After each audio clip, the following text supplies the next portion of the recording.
Alright, ladies and gentlemen, Fab's in the house and welcome back to the channel. Today I'm in the house with the TRM Shadow. Here with me for a review, we're gonna analyze the look, the sound, and the feel of this bad boy. But you know what? You know what? Just subscribe to the channel if you aren't subscribed already. And you can also like this video because YouTube loves if you like the video.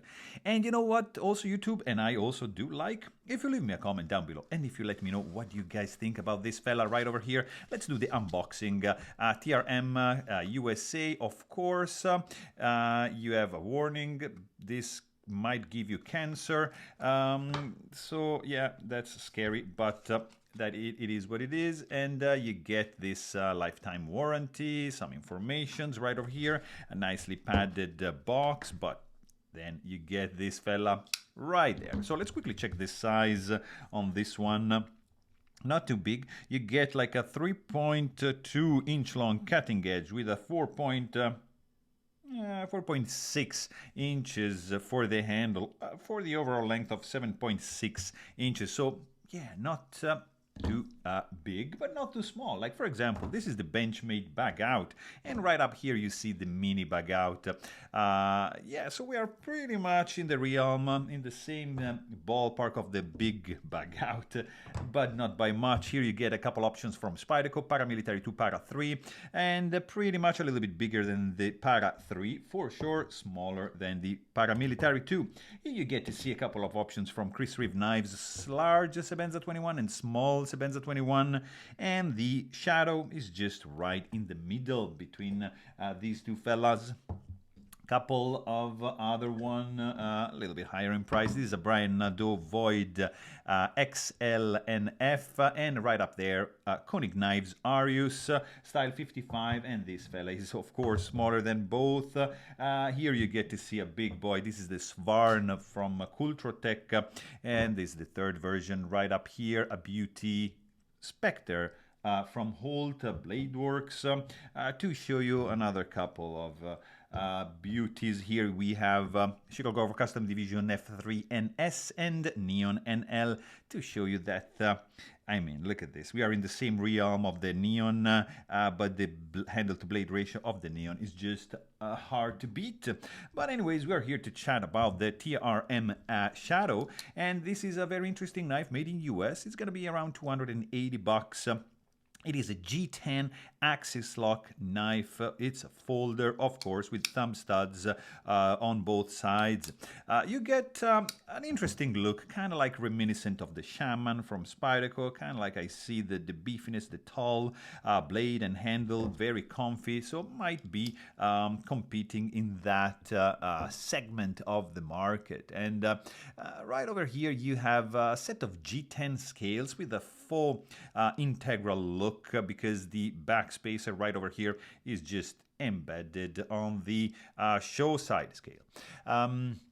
I was saying G10 scales, nicely done. I have to say that the milling is pretty cool, very nicely rounded off on the on the edges. There is no internal skeletonization, but I mean technically it is, because the liners are inset, so there's some milled out areas on the in the scales, not so much in the liners, but the weight is gonna be pretty well contained.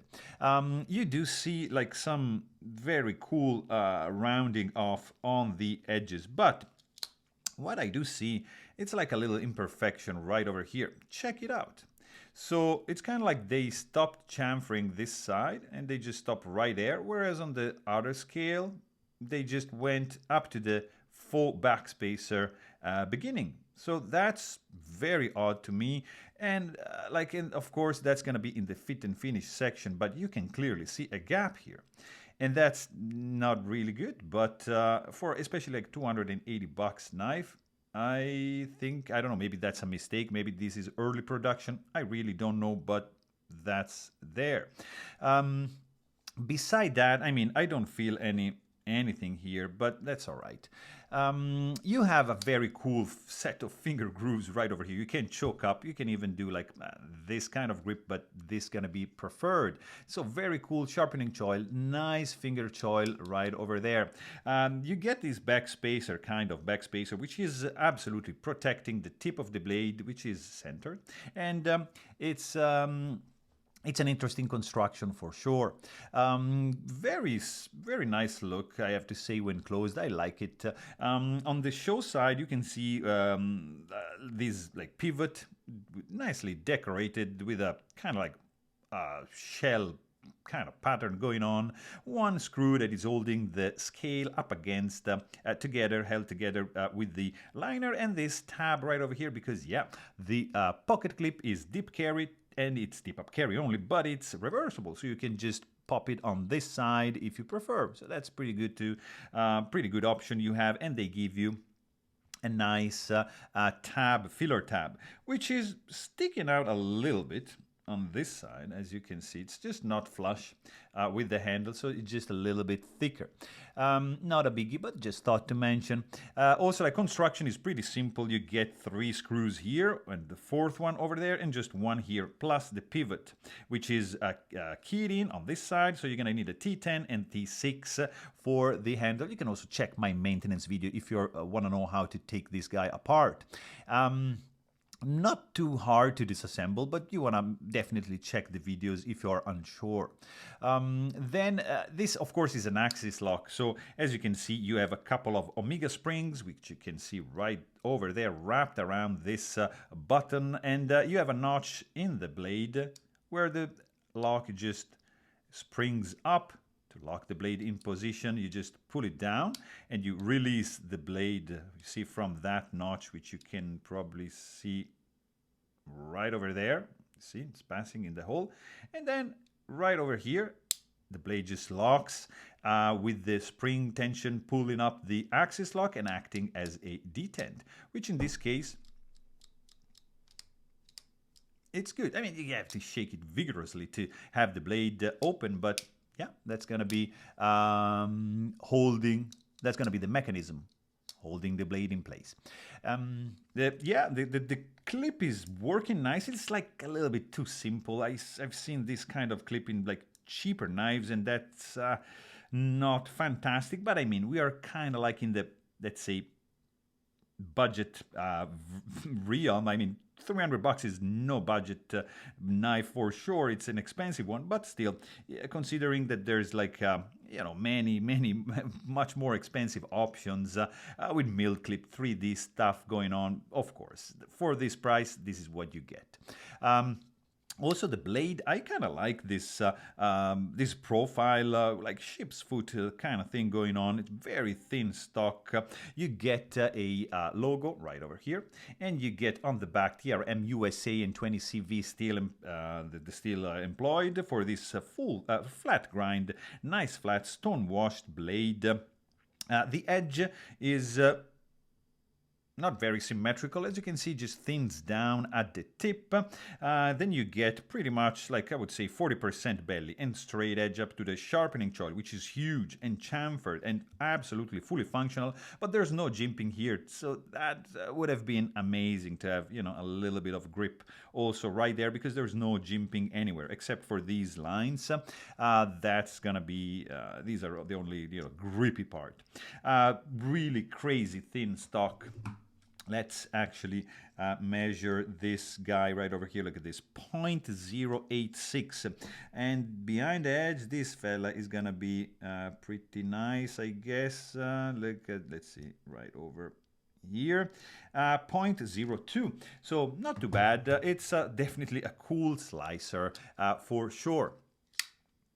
Check this sound. When you deploy with the thumb stud, oops. It's snappy. It's kind of deep. I like the sound. It's a very cool sound. When you close it, if you just like close it like gently, that's gonna be the sound. So very minimal, unobtrusive, pretty quiet. You can snap it close, and it's gonna be a little bit louder. If you just use the axis lock to deploy. It's just gonna, of course, jam and bang up against that. So stop pin. Therefore, it's gonna produce this kind of noise, which it's not too bad. Let's also check the weight on this fella because it's well contained. G10 thin stock. It's gonna be 3.75 ounces, so not too shabby, and it's very, and I mean very good in the hand. It just feels great. It has a phenomenal grip, especially for this advanced choke. I'm not feeling any hot spots, any sharp edges, nicely rounded all the way around. Of course, the axis lock is super easy to access. You can access with 2 fingers. You can even do like 1 finger, but I wouldn't recommend that because you're gonna be applying too much stress on one spring only. So just always just use the 2. All right, to deploy the blade. It's very well. It feels really well, really good in the hand because the texturing, it's adding some grippiness. These lines are, of course, like super grippy. The texture is kind of smooth, but has a little bit of roughness, especially here on the edges. As you can see, these milled lines, oblique, are gonna add, of course, some grippiness to your purchase. It's not gonna go anywhere. Very, very not slippery handle for sure. The fit and finish is where I have my main concern because I see a pretty big gap here, and this part is like some mistake that I wasn't expecting, but everything else is checking out. Blade is centered, no blade play. The tab right over here is sticking out a little bit, but this screw is nice and flush. This, of course, by design is just protruding a little bit, but beside that, there's no rattling when shaken. So it might be a nitpick for me, but still, it's an imperfection that I cannot unsee. The action is the other thing that really just got me, because I mean, ergos and actions are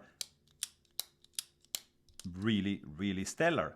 I mean, how fun is this? This is like a really cool and fidgety knife, like to play with. Your thumb stud, you can just spidey flick, you can axis lock deploy and close. It is gonna be fun to play for sure. And I mean, this guy, of course, is running on washers, and it's very playful. I mean, I love to fidget around with axis lock knife, and this is no slouch in that department. So there you have it. Hope you guys enjoyed this video, and thanks for watching.